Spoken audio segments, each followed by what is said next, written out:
All right, so we're going to talk about the mean value theorem.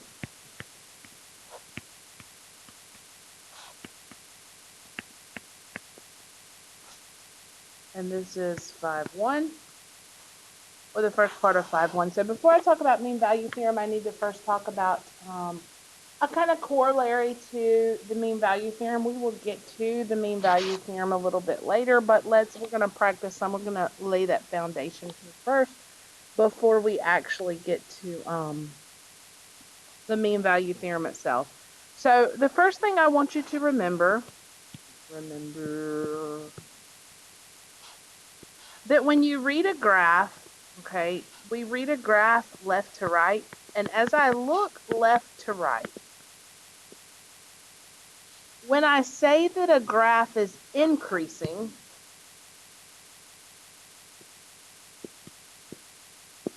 what that really means is from left to right, my y values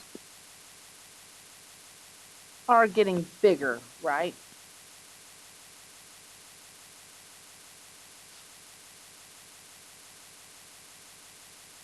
Okay, they're rising.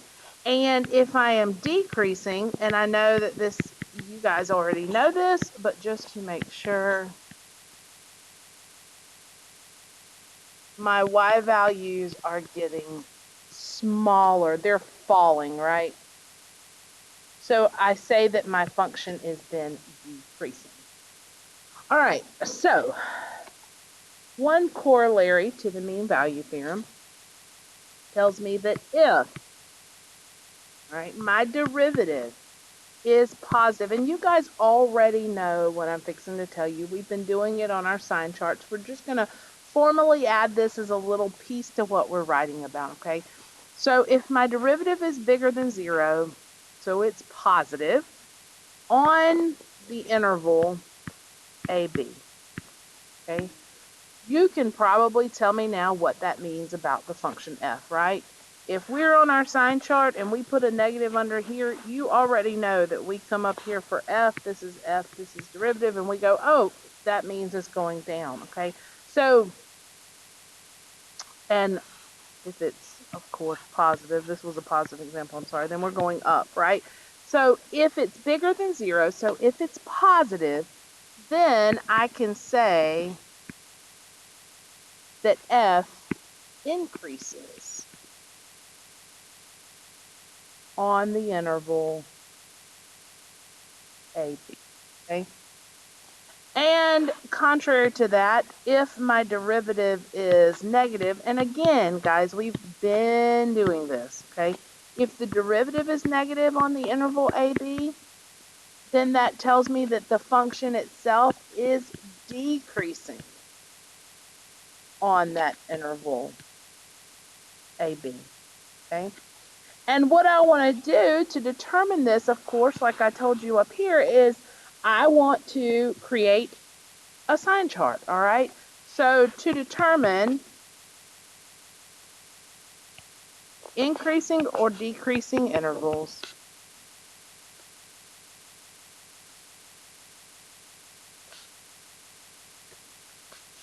we're going to do sign analysis, which is exactly what we've been doing, okay? Again, this chapter is a lot of things that we already know that we're kind of putting all together so that we can use these derivatives to make some application. And as y'all are so excited about, get to these word problems and FRQs that that really let us apply the derivative. All right, so let's do an example. On page 206, number 22, it gives us a function, y equals x to the fourth minus 10x squared plus 9, and it asks us a couple of things. Part A asks us to find the extrema. And remember, to find extrema, that's two things. I'm looking for the stationary points when the derivative is 0, and I'm looking for the places of non-differentiability where if I'm piecewise, and this is not a piecewise, so I don't have to worry about it, testing those endpoints there, or testing where a derivative does not exist, like where a fraction is undefined, where the bottom is 0. B asks us for intervals where the function is increasing, and part C asks us for intervals where the function is decreasing. All right, so let's jump right to it. So what we'll do is we will start, of course, by finding the derivative. So the derivative of y would be 4x to the third. And of course, it might help you if you want to pause this and work some of these steps and then come back and see if it's got the same thing. All right, so let's find our critical points first, because it's the first thing we have to do is find our extrema. So to find extrema, we need critical points. So just like we've been doing, let's find our stationary points first and our non-differentiable points. All right, stationary first. When that derivative equals 0, it's going to create some critical points for me. So 4x cubed minus 20x. My pen does not like to draw 3's today for some reason. All right, so I'm going to factor if I can. I can take out a 4x and leave me with x squared minus 5. Set each piece to 0 by the zero product property. So x is 0. There's one critical point. When I add 5 and then I take the square root, don't forget to do your plus or minus. So I have a positive and a negative root 5 here, all right? So 3 critical points coming from my stationary points, right? Now let's talk through some non-differentiable points. So I don't have a fraction, so that's good. There's none of those. I don't have, it's not a piecewise, so I don't have to worry about testing any points of discontinuity, right? This is a continuous function, differentiable on its domain, so I have none of these, which is a great thing. Okay, less points to test. So let's set up our sign analysis. So I have negative square root of 5. I have 0. And I have square root of 5. Of course, this is y, and this is the derivative. So let's pick an x that is smaller than the negative square root of 5. So maybe let's try negative 3. Okay. Again, I'm looking at my derivative, right? So what is the derivative at negative 3? And I don't even need to know the value if I can simply determine the sign, okay? So remember, I have 4 negative 3 to the third minus 20 times, come on, negative 3, okay?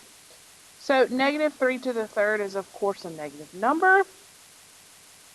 So I've got 4 times negative 27 plus 60. Yes, this is going to be a lot more than 60 because 20 times 4 itself is 80. So this is going to be negative. So I know that my derivative here is negative, which of course means that my function is decreasing. All right, let's test the middle. Maybe I test negative 1. Again, if I plug into my derivative at negative 1, I will find actually that I get positive, and I won't bore you with going through all this. You can trust me. Maybe you pause and find these last two and come back and see that we got the same thing. But if you test this interval from 0 to square root of 5, maybe you test 1, you will find that you get negative. So my function is decreasing. And then past the square root of 5, of course, maybe you try 3, positive 3, and you will find you get positive, which means I am increasing. So, therefore, based on my sign chart, I can determine a couple of things. So part A asks me for extrema, right? And we don't just write the extrema, we explain why. So for part A, I can say that y has a minimum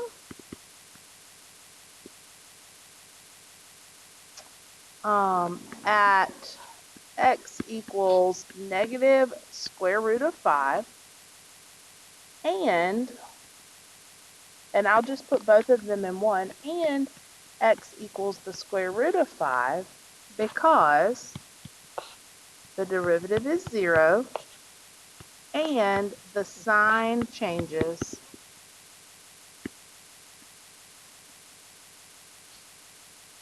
from negative to positive at these points.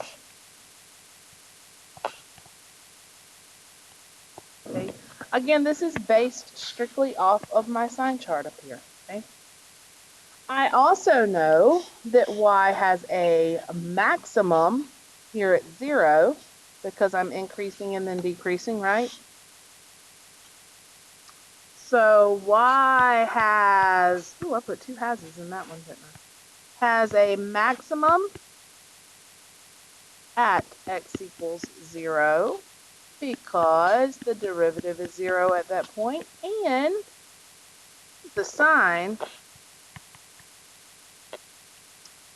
changes from positive to negative at that point, right? There. Sign changes there. All right, so we're good on that, right? All right, so part B asks me for where is the function itself increasing, okay? So here, we need to be a little more cautious with this, all right? So where is it increasing? So as I look, I'm looking for intervals of increasing. Here it's increasing, and here it's increasing, right? So here's what I'm going to say. And I'm going to have to go to the next screen, and I apologize because I'm out of room. Maybe I got room at the bottom. Nope. All right, so for part B, where is it increasing? Y is increasing. Again, this is not bad, but it's so much writing. Is increasing on negative square root of 5 to 0, and also from the square root of 5 to infinity. Okay, and we know that because the derivative is positive on that same interval.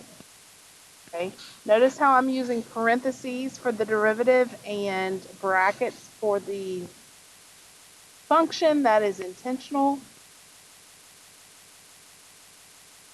Okay, there we go. All right, let's look back at the decreasing interval now. I only have one interval. I told a story. I have 2 intervals decreasing from negative infinity to negative square root of 5 and from 0 to square root of 5. So I say the function y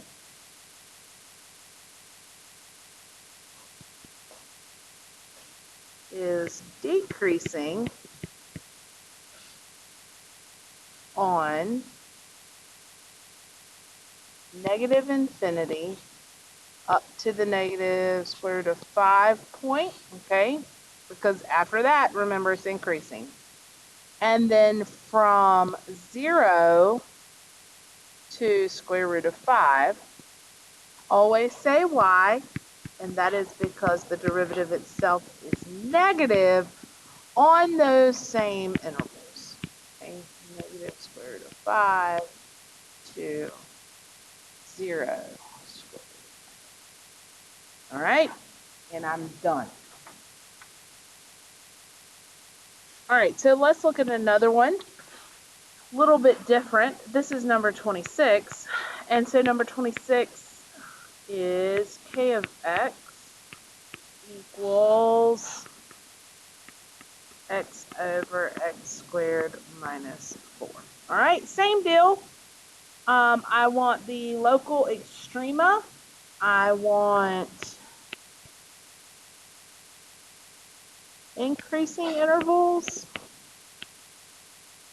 And I want decreasing intervals. Okay? All right, so let's start by finding the derivative.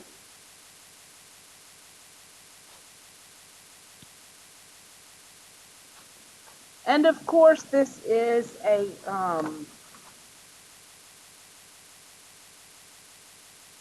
fraction, and so I am going to do the quotient property here. All right, so derivative of the top times the bottom minus the top times derivative of the bottom all over bottom squared.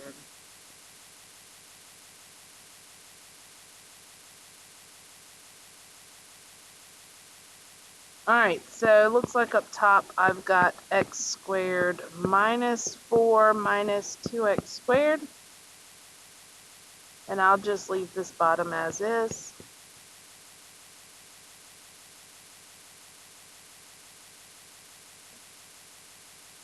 All right, so let's find our stationary points.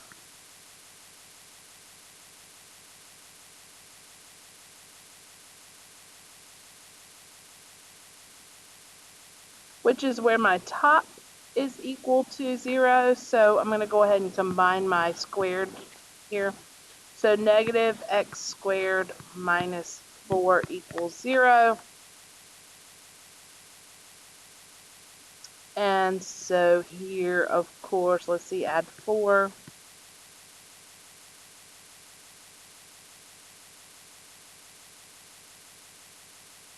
Divide by 1, negative 1, and I hope you see quickly that we are going to have some imaginary solutions, right? So plus or minus 2i. So no stationary points here, okay? So what that means is I potentially don't have any maxes or mins, but let's see what happens, okay? Let's look at our non-differentiable points. All right, for our non-differentiable points, we want to look at where this bottom is 0. Now, if I just take the square root here, right, that just gives me, of course, 0. So I have x squared minus 4 equals 0. X squared equals 4. So x is plus or minus 2. Right? That's what I need to worry with here are my plus or minus 2's. And so now, and this might be a good time looking at this to maybe take a look at this on a graph. And if you do take a look at this on a graph, what you will find is this funky looking, and hopefully you remember from graphing rationals,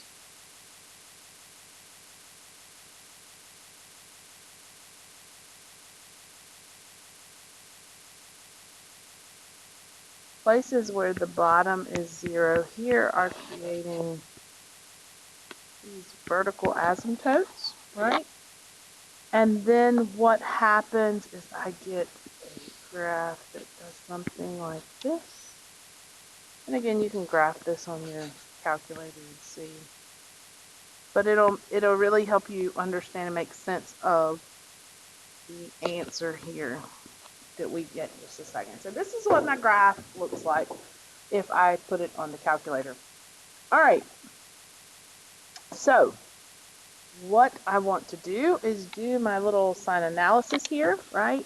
And even if you didn't have the graphing calculator for this, that is okay. Negative 2 and 2. Again, just testing the signs here. If you test, let's say, negative 5, all right? Again, I'm looking at my derivative. Maybe I should simplify the derivative. Negative x, come on, squared minus 4 over x.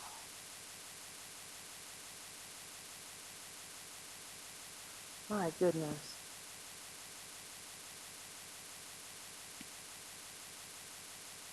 Okay. So really -1 over x squared minus 4, right? So if you plug in here, you should see that you get a negative, which means I am decreasing. Again, if I plug in something like 0, you should again get negative, which is decreasing. And a big number here, again, negative, which is decreasing. And why? Because this function is always decreasing. As I move left to right, I am always decreasing. All right? So what does this tell me? And I don't have endpoints here because I don't have any restrictions on the end on the domain there, okay? So let's identify these extremes. All right, so what I found about my extrema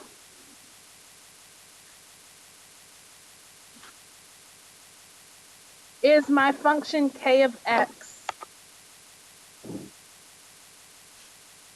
has no max or mins, right? Why? And always answer the question why? Because the derivative is less than 0, which means it's negative, right? It's always negative. But it's not, and really we can't say it's always negative because it's not always negative because I have these undefined vertical asymptotes here, right? So because the derivative is negative on negative infinity to -2, -2 to 2, and 2 to infinity, and is never changing signs.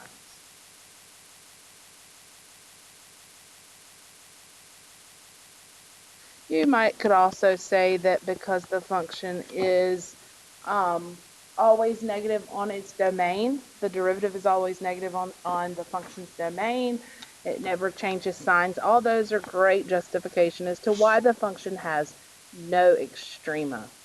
All right, part B, intervals on which it is increasing.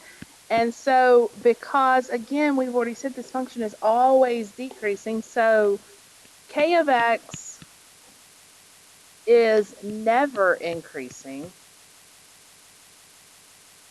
because we always want to say why, the derivative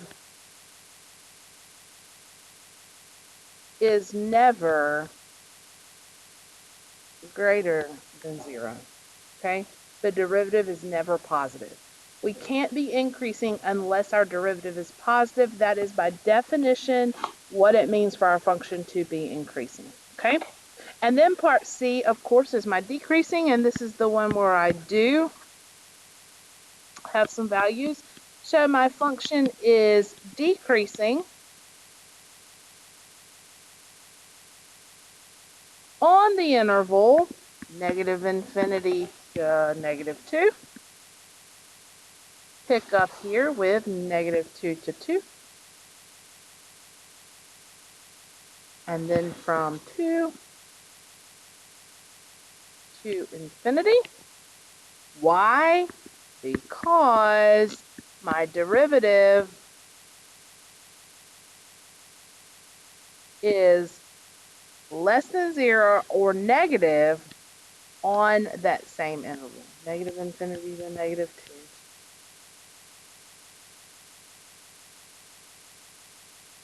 -2 to 2. And 2 to infinity. Okay. Let's look at another one. Of course, you know that I am going to have you do a trig function. So let's look at it real quick. All right, this next one is number 28.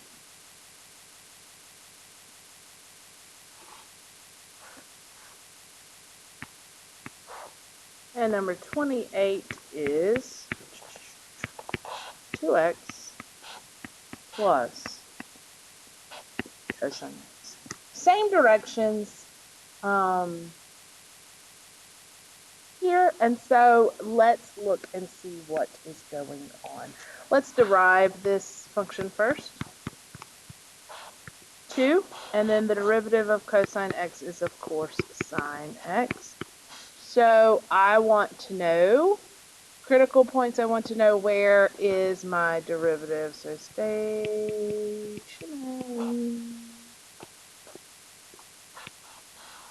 Where is my derivative 0?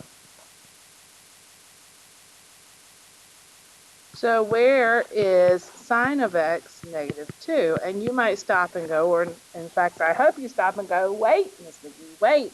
Sine of x is never 2 because sine of x oscillates always between -1 and 1, and you would be correct.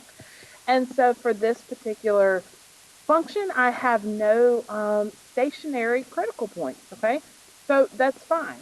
Non-differentiable, again, none of these either. So I'm looking right now at an open interval, yes? And so what I'm hoping happens is that my function is either always increasing or always decreasing, and I don't see that I haven't, because as I look through my extrema this way, I'm not finding any, right?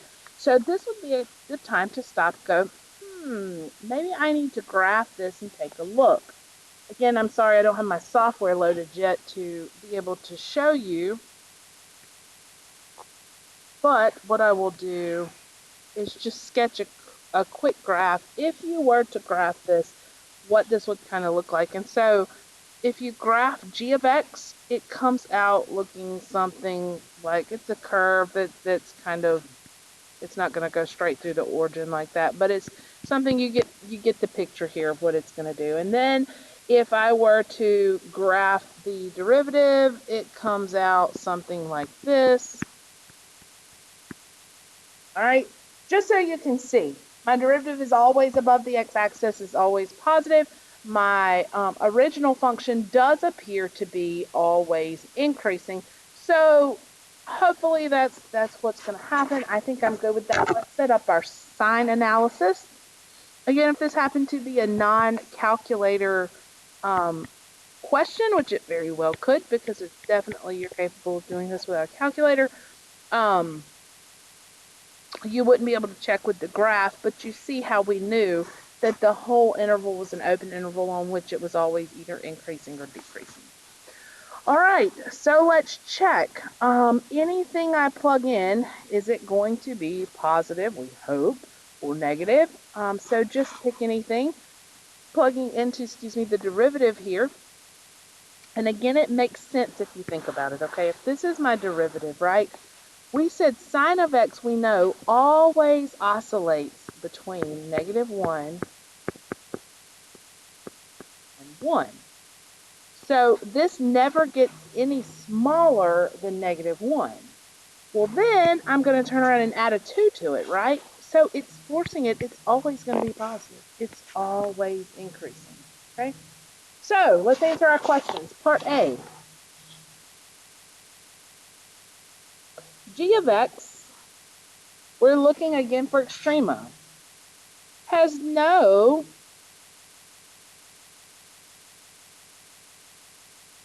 maximums or minimums. Why? Well, because the derivative never changes sign.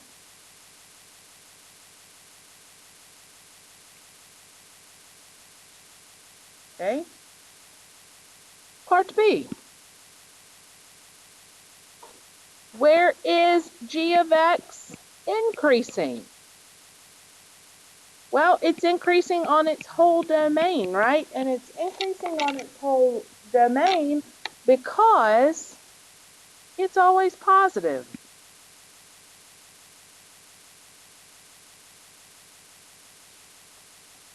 So again, I need to ask why, and the why is because the derivative is always positive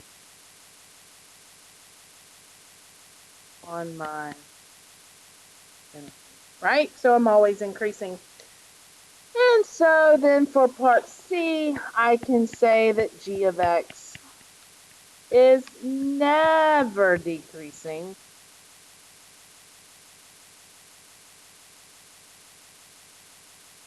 because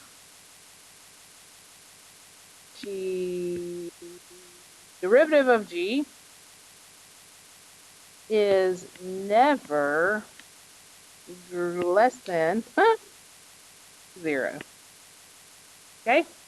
My domain is never negative. So, increasing, decreasing.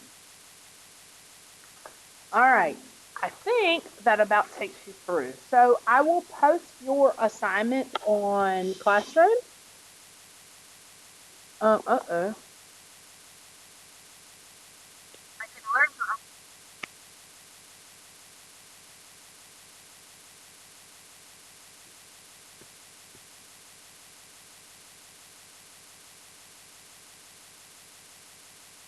That was embarrassing. I couldn't get back. Good grief. Okay. So your homework, or what I want you to start working on now, and you can finish it over the weekend, and we'll come back together on Monday and look at it. 206 to 207.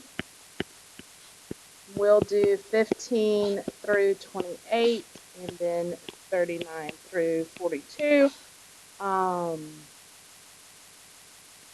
Just as a note, number 27, you may need the calculator. May need your calculator to find the zeros of the derivative.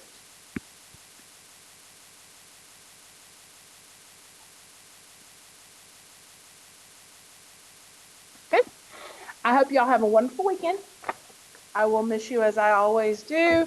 Y'all be safe. I will see you on Monday morning, God willing.